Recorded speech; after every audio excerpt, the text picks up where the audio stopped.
बिस्मिल्लाहिर्रहमानिर्रहीम। प्यारे नाज़रीन, इस दुनिया में जहाँ अल्लाह ताला के नेक साले और आजिज़ बंदे बसते हैं, वहीं अल्लाह ताला के दुश्मन भी पैदा हुए। हत्ता कि कुछ ऐसे भी गुजरे जिन्होंने खुदाई का दावा तक कर डाला। उन्हीं में से एक बदनाम नाम फ़िरौन का है, जिसे तकरीबन हर शख्स जानता है। आज के इस वीडियो में हम फ़िरौन का जिक्र करेंगे और यह जानने की कोशिश करेंगे कि इस शख्स का अंजाम क्या हुआ जिसने अल्लाह ताला से दुश्मनी मोल ली और खुद को खुदा कहलवाने लगा।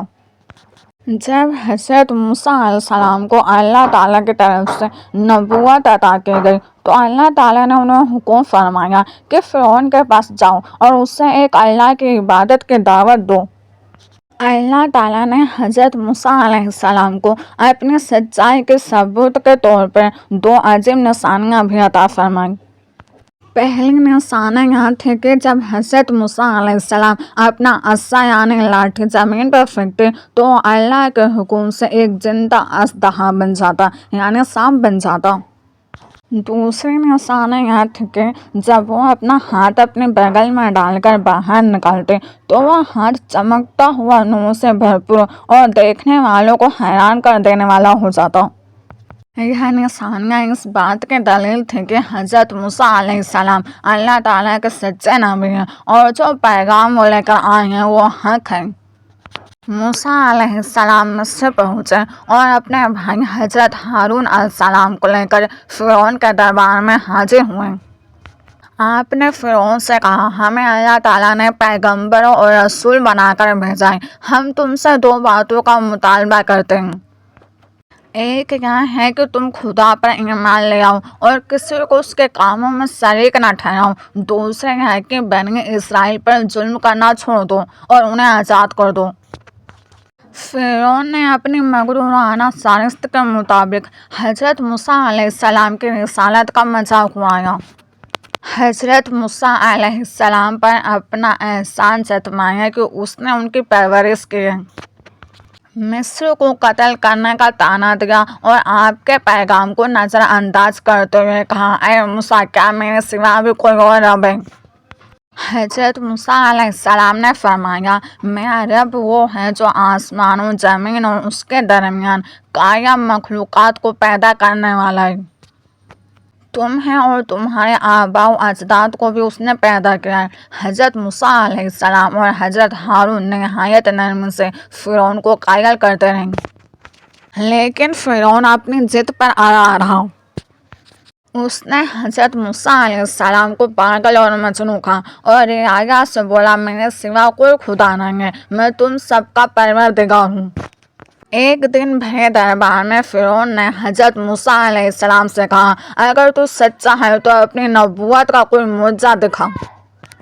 हज़रत मूसा अलैहिस्सलाम ने अपनी लाठी ज़मीन पर फेंक दी तो वो उसी तरह अजदहा बन गई। फिर आपने सितारे की तरह चमकता हुआ हाथ दिखाया। यह मुआज़ा देखकर दरबारी कहने लगे, यह तो बहुत बड़ा जादूगर है, पूरी सल्तनत से जादूगरों को जमा करके इससे मुकाबला कराया जाए, फिर जरूर यह शिकस्त खा जाएगा। फ़िरौन ने उसी वक्त अहकाम जारी कर दिए कि मुकाबला होगा। यह फ़िरौन का महल नहीं बल्कि मिस्र का एक वसीओ अरीज मैदान था कि जहां आज हक बातिल के दरमियान एक अजीब मुकाबला होने को था। बादशाह के इशारे पर मुकाबला शुरू हुआ। हज़रत मूसा अलैहिस्सलाम की दावत पर जादूगरों ने अपनी लाठियाँ और रस्सियाँ ज़मीन पर डाली तो पल भर में सांप बन गई और मैदान में दौड़ने लगे। पूरा मैदान खतरनाक सांपों से भर चुका था। दरअसल यह एक जादू था कि रस्सियों ने सांप की शक्ल इख्तियार की थी। मजमे पर हैबत तारी हो गई। फ़िरौन और उसके दरबारियों का रौनक भरा कहा फिजा में गुजा। हज़रत मूसा अलैहिस्सलाम ने फ़िरौन के जानिब देखी। यही वो लम्हा था कि जब जिब्राइल अमीन अलैहिस्सलाम ने अल्लाह का पैगाम पहुंचाया कि ऐ मूसा, अपना आसा ज़मीन पर डाल दो। हज़रत मूसा अलैहिस्सलाम ने जैसे ही अपनी लाठी ज़मीन पर फेंकी तो उससे एक बहुत बड़ा अजदहा बन गया और वह अजदहा जादूगरों के सांपों को निगलने लगा। जब जादूगरों ने हज़रत मूसा अलैहिस्सलाम के आसा को देखा कि वह अल्लाह के हुक्म से एक हकीकी अजदहा बन गया تو وہ فوراً سمجھ گئے کہ یہاں کوئی جادو نہیں ہے بلکہ اللہ تعالیٰ کا عطا کردہ معجزہ ہے، کیونکہ جادوگر خود جادو کے فن سے واقف ہوتے ہیں، اسی لیے وہ بخوبی پہچان سکتے ہیں کہ کہاں جادو ہے اور کہاں حق۔ انہوں نے یہ جان لیا کہ حضرت موسیٰ علیہ السلام کا یہ عمل انسانی جادو نہیں بلکہ رب العالمین کی قدرت کی نشانی ہے۔ اسی سچائی کو پہچاننے کے بعد وہ فوراً سجدے میں گر گئے اور حضرت موسیٰ علیہ السلام اور حضرت ہارون علیہ السلام کے رب پر ایمان لے آئے۔ بادشاہ نے ان سب اہل ایمان کو جو حضرت موسیٰ علیہ السلام پر ایمان لانے سے قبل جادوگری سے وابستہ تھے، ہاتھ پاؤں کٹوا کر سولے پر لٹکا دیا۔ حضرت عبداللہ بن عباس رضی اللہ عنہ نے فرمایا کہ اللہ تعالیٰ کا کتنا بڑا کرشمہ ہے کہ دن شروع ہوا تو یہ کافر جادوگر تھے اور دن ڈھلتے ہی اولیاء اللہ اور شہداء کے عظیم منصب پر فائز ہوئے۔ مقابلے سے پہلے میدان میں حضرت موسیٰ علیہ السلام اور حضرت ہارون علیہ السلام کے علاوہ کوئی اور مسلمان نہیں تھا، لیکن جادوگروں کے ایمان لانے کے بعد 6 لاکھ افراد مسلمان ہو گئے اور یہ ایک بڑی طاقت بن گئے۔ اس واقعے کے بعد حضرت موسیٰ علیہ السلام 20 سال تک مصر میں رہیں اور نہایت صبر و استقامت کے ساتھ تبلیغ دین پر کام کرتے رہیں۔ ہونا تو یہ چاہیے تھا کہ ان معجزات کو دیکھ کر فرعون اور اس کے قوم راہ رست پر آ جاتے، لیکن رونت اور تکبر کے نشے میں چور فرعون اور اس کے ساتھیوں کے ظلم میں اضافہ ہوتا چلا گیا۔ اپنے قوم کی جب وہ حالت دیکھ کر حضرت موسیٰ علیہ السلام نے قوم سے فرمایا، ترجمہ میری قوم، تم فکر نہ کرو، اللہ تعالیٰ بہت جلد تمہارے دشمنوں کو ہلاک کر دے گا اور بجائے ان کے تمہیں اس سرزمین کا خلیفہ بنا دے گا۔ اللہ تعالیٰ نے اپنے نبی کے اس وعدے کے بعد قوم میں فرعون پر لگاتار 5 قسم کے عذاب کیے۔ پھر ہم نے ان پر طوفان بھیجا اور ٹڈیاں اور خون کا کیڑا اور میںڈک اور خون پہ طبعی عذاب تھے تاکہ وہ ہوش میں آئیں۔ انہی عذابوں میں سے ایک عذاب میںڈک کا بھی تھا۔ یہ عذاب اس طرح آیا کہ اللہ تعالیٰ کے حکم سے پورے مصر میں غیر معمولی طور پر میںڈک کی تعداد بڑھ گئی۔ میںڈک صرف دریاؤں اور تالابوں تک محدود نہ رہیں بلکہ یہ لوگوں کے گھروں، کمروں، بستروں، برتن، کھانے پینے کے اشیاء اور حتیٰ کہ لباسوں میں بھی پھیل گئی۔ جہاں بھی کوئی جاتا میںڈک اس کے سامنے آ جاتے، لوگ سوتے تو میںڈک بستر پر، کھانا پکاتے تو دیگچوں میں، بات کرتے تو منہ میں کود پڑتے۔ اس عذاب کی شدت یہ تھی کہ لوگوں کا سکون، نیند، کھانا اور روزمرہ زندگی سب برباد ہو گئی۔ نہ دن کو چین تھا اور نہ رات کو آرام۔ یہ عذاب جب حد سے بڑھ گیا تو فرعون اور اس کے درباری حضرت موسیٰ علیہ السلام کے پاس آئے اور کہا کہ اپنے رب سے دعا کریں کہ یہ مصیبت ہم سے دور ہو جائے، ہم ایمان لے آئیں گے اور بنی اسرائیل کو آزاد کر دیں گے۔ حضرت موسیٰ علیہ السلام نے اللہ تعالیٰ کے حکم سے دعا کی اور جیسے ہی دعا قبول ہوئی، میںڈک اچانک ختم ہو گئی۔ لیکن جیسے ہی عذاب ٹلا، فرعون اور اس کی قوم پھر اپنے وعدے سے پھر گئی، ایمان نہ لائی اور ظلم اور سرکشی میں پہلے سے زیادہ بڑھ گئی۔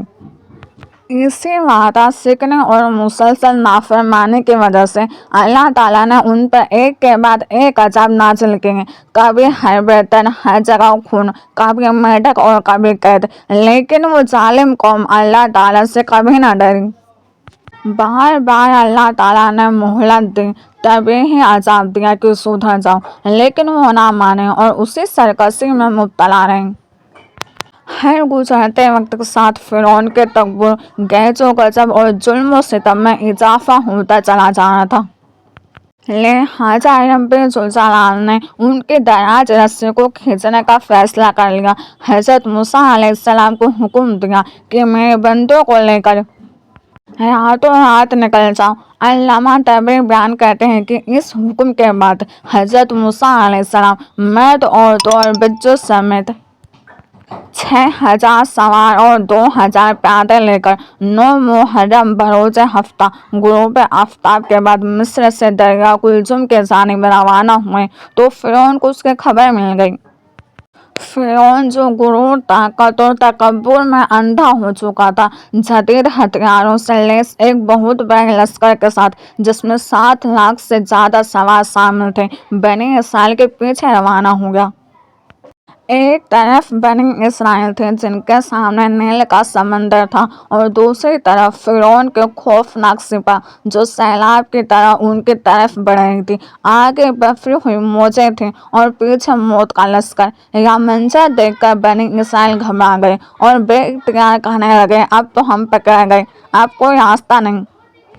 इस नाजुक और खौफनाक लम्हे में हज़रत मूसा अलैहिस्सलाम का यकीन मुतलजल न हुआ। आपने पूरे एतमाद के साथ फरमाया, हरगिज़ नहीं, मेरा रब मेरे साथ है, वही मुझे रास्ता दिखाएगा। इसी वक्त अल्लाह ताला की तरफ से हज़रत मूसा अलैहिस्सलाम को हुक्म मिला कि अपने लाठी दरिया पर मारो।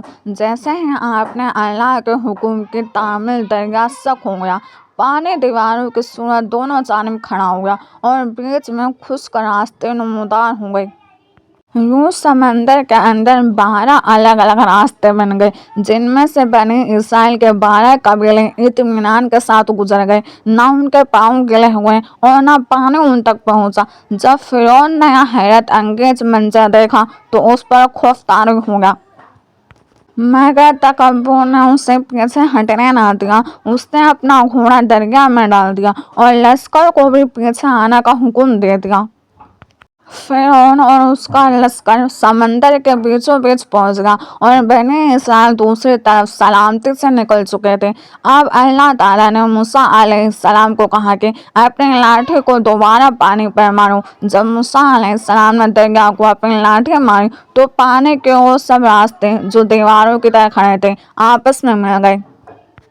जोरदार मौजें उठी और फिरौन अपने लश्कर समेत पानी में घिर गया। जब फिरौन को यकीन हो गया कि अब बचने का कोई रास्ता नहीं और मौत उसके सामने खड़ी है, तो उसने घबराहट में पुकार कर कहा कि मैं ईमान लाया, मैं मूसा और हारून के रब को मानता हूँ, उसके सिवा कोई माबूद नहीं, और मैं फरमान बरदारों में शामिल हूँ।